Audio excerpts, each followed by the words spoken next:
Killzone 2 is one of the most anticipated shooters of 2009.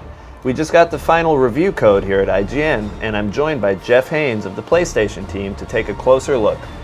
So Jeff, this is the final build we're looking at here. What are some of the differences that you noticed immediately when you picked it up? One of the things that you notice in kind of going through part of these, especially when you play them a couple different times, are some of the subtle differences. Like here, going up into this warehouse, before you just run up the stairs and into this one segment, and there were just guys that were leaping over banisters and into the warehouse and just firing at you.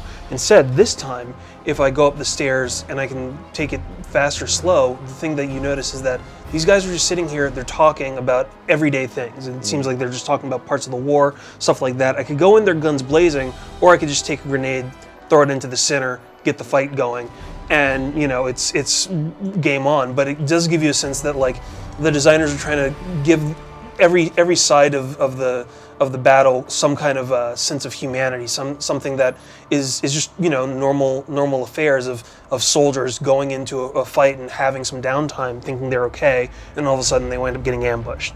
So that's kind of one of those subtle differences that have been made between the preview build and this one.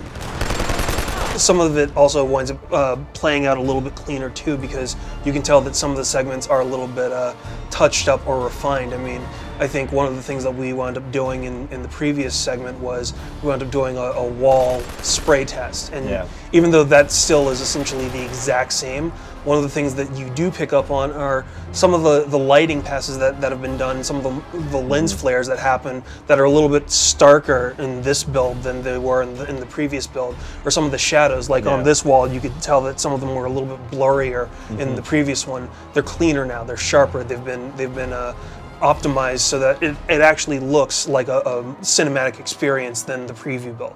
Yeah, I mean, one thing that I noticed just immediately as I was playing was that there is more of that film grain look to this final build compared to the older ones. The older ones, like, a lot of the background textures look kind of harsh and stark and like very, you could see sort of like the texture blur a little bit when you got too close, and here everything is sort of a little bit, I mean, it's a subtle thing, but it looks a little more cohesive with that grain look, where it does look like you're playing a movie almost. Yeah.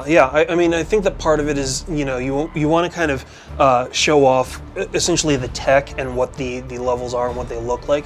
But I think that some of it is just trying to get it out there as a preview to show like, hey, this is exactly what the game is going to essentially play like. Right. Not necessarily show all of your cards in one build.